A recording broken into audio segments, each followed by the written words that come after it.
suis un peu shy. Coucou! On applaudit la première vidéo YouTube. Alors pour ceux qui me connaissent pas, pour ceux et celles qui ne me connaissent pas, je fais des TikTok de base. Je parle beaucoup, j'adore Yap. Et je me suis dit qu'en fait Yap 5 minutes n'était pas assez. Donc je suis là pour Yap sur YouTube. Première vidéo qui a versé sur mon compte, c'est une vidéo où j'ai parlé d'Arcane. Donc je suis là pour parler d'Arcane, obviously. Parce que tout le monde aime Arcane. Merci d'avoir créé Arcane. Je suis en première année de sociologie. J'analyse souvent Arcane sur mon compte TikTok à travers des aspects sociologiques. Et je me suis dit qu'aujourd'hui je pouvais démontrer comment les auteurs et les créateurs d'Arcane ont capitalisé sur l'esthétique révolutionnaire et la précarité de manière sociopolitique. Tout ce que je vais vous dire vient du petit artbook magnifique. Il est magnifique l'artbook, mais il y a plein de caca dans cet artbook. Non, faut pas dire ça. Les auteurs ont un peu eu ce fantasme de ville pauvre et qu'ils n'ont pas su bien représenter les différentes classes sociales et comment elles s'intègrent dans un monde et dans une société. Donc c'est ce qu'on va voir aujourd'hui. C'est un peu, je dirais, la face cachée de Arcane parce qu'on adore Arcane, mais il y a quand même plein de points qui font que cette série elle n'est pas forcément bien développée sur le fond et dans les problèmes de société qu'ils ont voulu interpréter et mettre en place, pardon. Et donc c'est ce que je vais faire aujourd'hui. Donc je me suis dit que je vais commencer avec une citation qu'il y a dans l'artbook. Deux cités entremêlées s'étendent devant vous, dans une double spirale de création et d'annihilation, adverses mais dépendantes l'une de l'autre, et, dans le fond, moins différentes qu'il n'y paraît. Donc déjà, j'y vois un gros problème de la description de Piltover et Zone. La façon dont ils décrivent la dépendance dans cette citation, ça montrerait que les deux sont sur un même pied d'égalité. Alors que c'est pas du tout le cas. En fait, il y a Piltover et il y a Zone. Et même dans la construction de la ville, et ça c'est Amanda Overton, donc la scénariste d'Arcane, elle évoque que la façon dont ils ont construit la ville dans Arcane voulait montrer la stratification des classes et en quoi cette stratification, elle était fondamentale.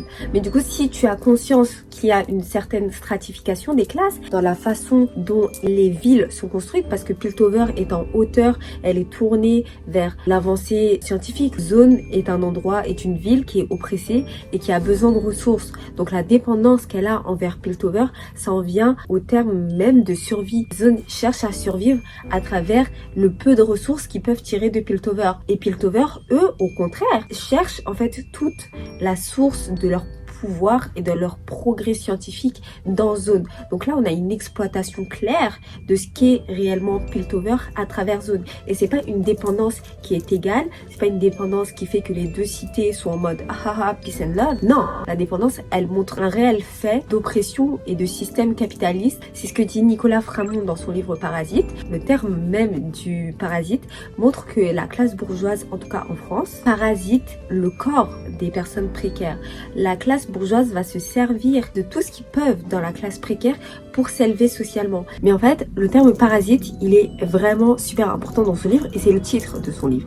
Et je trouve qu'il peut très bien s'accoupler au scénario d'Arcane. Le parasite, c'est quelqu'un qui va venir, qui va prendre ton sang, qui va se faufiler, qui va prendre toute ta force de travail pour pouvoir grandir et devenir fort, devenir puissant, etc. Et du coup, je pense que c'est quelque chose qui se voit à travers la classe aisée, enfin la classe bourgeoise et la classe précaire dans Arcane. La classe bourgeoise, c'est comme un parasite qui va venir se servir de la force des personnes précaires, parce que les personnes précaires, elles se voient pas attitrées le titre d'humain. Les personnes précaires ne sont pas des humains, les personnes précaires sont une force de travail, sont la force pour pouvoir s'appuyer dessus, devenir de plus en plus riche et toujours plus riche. La classe bourgeoise ne peut pas exister sans une classe précaire parce que c'est comme ça qu'elle vit et c'est comme ça qu'elle grandit. Du coup, même si c'est pas directement vu dans Arcane, c'est quelque chose qui est constamment existant quand il y a une stratification des classes, comme tu le dis Amanda Overton. Quand il y a une stratification des classes, la classe bourgeoise, dans son existence même, exploite la classe populaire. Cette interdépendance dont j'ai parlé, elle n'existe qu'à travers un biais d'oppression. C'est pas une interdépendance où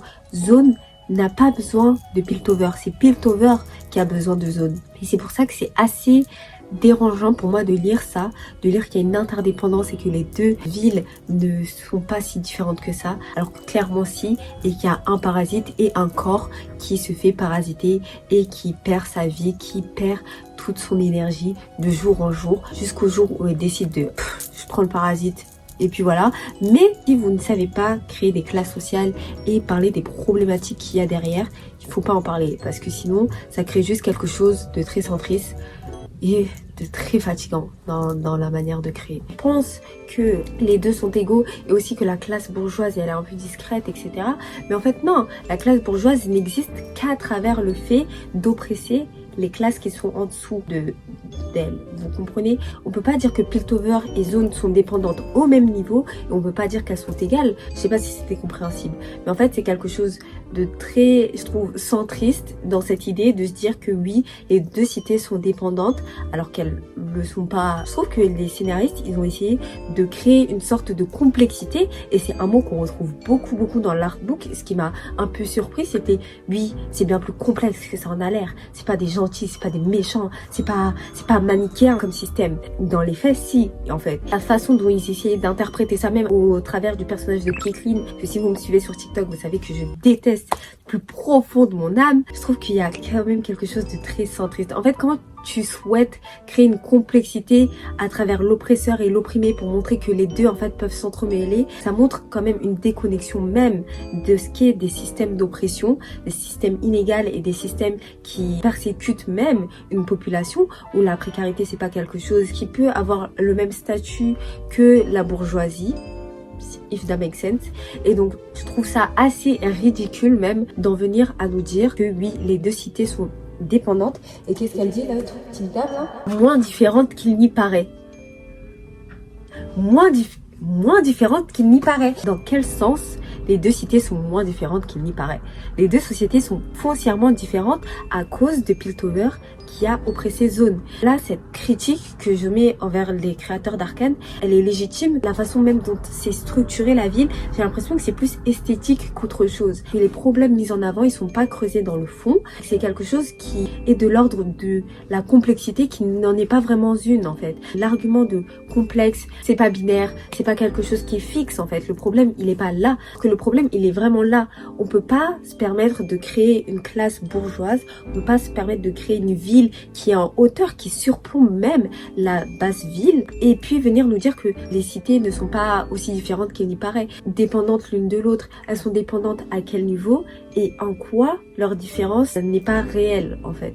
Arcane dépeint un univers bien plus complexe, dans lequel rien n'est entièrement bon ou mauvais. Souvent dans mes critiques, je détestais quand on me disait que la série elle est bien plus complexe que ça, parce que pour moi elle est à aucun moment complexe et que c'est très facile à comprendre. Dans le sens où personne n'est bon ou mauvais, ça me dérange parce que les personnages ne sont pas bons et ne sont pas mauvais pour les mêmes raisons. On peut pas venir me dire que Jinx, elle est autant méchante et autant vicieuse qu'un personnage comme Caitlyn et que leur complexité, elle est sur un même pied d'égalité, sur une même échelle. Parce qu'en fait, si Jinx, elle est comme ça, c'est à cause de Caitlyn. Quand on pense large, on prend un exemple. Le background socio-culturel des personnes font que la raison pour laquelle ces personnes agissent ne sont pas pareilles. Caitlyn qui se dit oui je vais aller buter Silco, en fait c'est totalement incohérent et ça montre à quel point elle est déconnectée de la réalité et de ce qui est vraiment le problème dans le monde et l'univers d'Arcane. Jinx qui se dit oui je vais tuer tous les gens du gouvernement, cric papa. Ça montre pas une sorte de déconnexion parce que c'est la seule issue qu'elle a sur le moment, c'est la manière dont elle a grandi avec une personne comme Silco, et c'est des choses qui sont dures auquel elle ne peut pas forcément se détacher parce qu'aussi c'est une personne malade, elle a énormément de traumas, mais également il n'y a pas d'autre solution. Il n'y a pas d'autre solution quand tu es une personne précaire. C'est à cause de Piltover que Jinx existe et c'est à cause de Piltover qu'il y a des personnages comme Silco, il y a eu des personnages comme Vander qui ont voulu changer tout ça, parce que la raison pour laquelle les personnes de zone sont méchantes, c'est à cause de Piltover. Et Piltover, les raisons pour lesquelles elles sont méchantes, elles sont... Pourquoi Caitlyn est méchante à part sa déconnexion totale? Pourquoi elle veut tuer Jinx sans se rendre compte que le problème vient de chez elle? Parce que à la fin, on voit pas ça. Les deux vont se réunir ensemble pour battre un méchant que Piltover a créé. Si à la fin Victor il devient fou, c'est à cause littéralement de Piltover et de leur progrès scientifique, parce qu'ils ont pas écouté le Hermidanger, je sais pas ce mot-là. Ça montre aussi une déconnexion de la part des auteurs qui ne savent pas comment montrer une révolution et ne savent pas comment montrer une précarité. J'ai aussi commencé cette partie avec une citation. Piltover et Zone s'appuient toutes deux sur l'idée du progrès grâce à la science. Piltover étant un centre d'innovation où tout est extrêmement régulier, mais soumis aux pressions politiques et sociales. Zone, à l'inverse, est un lieu impitoyable et débridé, parfois dangereux, mais permettant, comme on aime à le penser, une forme de méritocratie, car tout y est possible.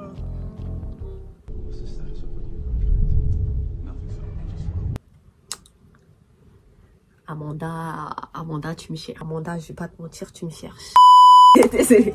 Non, Amanda, love you, merci pour tout. Mais méritocratie, tout y est possible. Est-ce que vous voyez où je veux en venir? No, I'm sorry.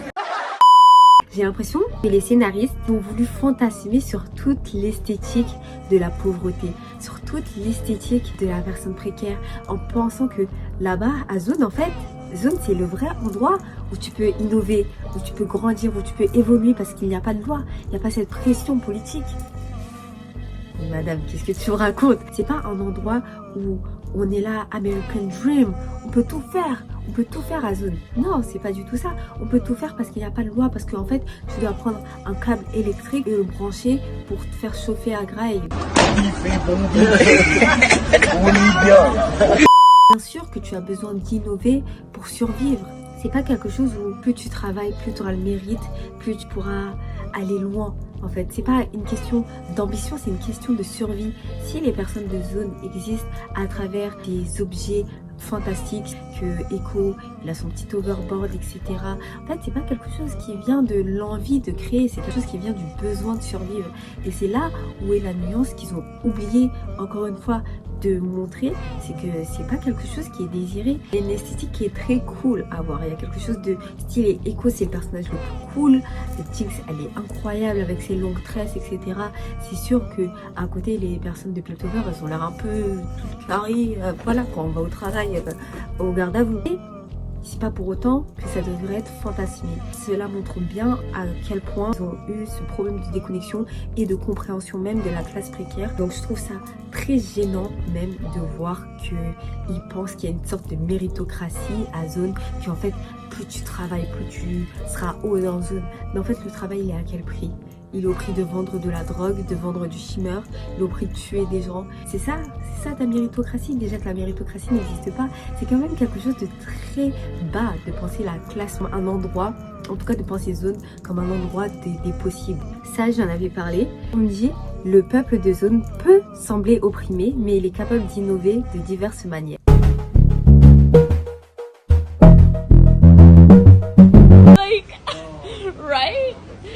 Comment ça peut sembler opprimé? Le peuple de Zone est opprimé par son existence même, par le fait que Zone existe, par le fait que Zone n'est pas aussi riche, n'est pas aussi innovante. C'est pour ça qu'il y a la révolution, c'est pour ça qu'il y a la rébellion. Pourquoi on va dépeindre Jinx comme une terroriste? Pourquoi on va dépeindre les gens de Zone comme ce sont des animaux, etc. C'est à cause d'une oppression, c'est à cause de la stratification des classes qu'il y a cette oppression. Donc on ne peut pas parler de peut sembler opprimé, puis ensuite nous dire mais qui est capable d'innover de diverses manières. C'est pas quelque chose qui est ancré en eux comme quelque chose qui est aimé, c'est pas une passion de devoir créer pour survivre. C'est une oppression qui est subie et c'est quelque chose qui rend leur existence pitoyable. Moi tu les vois, tu comprends à quel point c'est des personnes qui sont à ça de mourir. En fait ça rend triste de devoir fantasmer sur la pauvreté. Et pour revenir au poverty core, du coup c'est quelque chose où on appelait ça je crois le homeless chic. Homeless chic, poverty core, poor core, whatever you want to call it. C'est quelque chose qui a émergé en 1980 chez la classe bourgeoise. On était là en mode ouf, that's funny. Et c'est quelque chose qu'on peut retrouver encore aujourd'hui chez les personnes riches. En 2016, on a commencé à mettre des jeans troués. Là, en ce moment, il y a beaucoup ce truc de l'oversize. Et tu mets plusieurs couches de vêtements, tu mets des vêtements qui n'ont pas le même motif. Et reprendre toute l'esthétique d'un SDF. Et même, j'avais vu une vidéo TikTok qui m'avait assez surprise.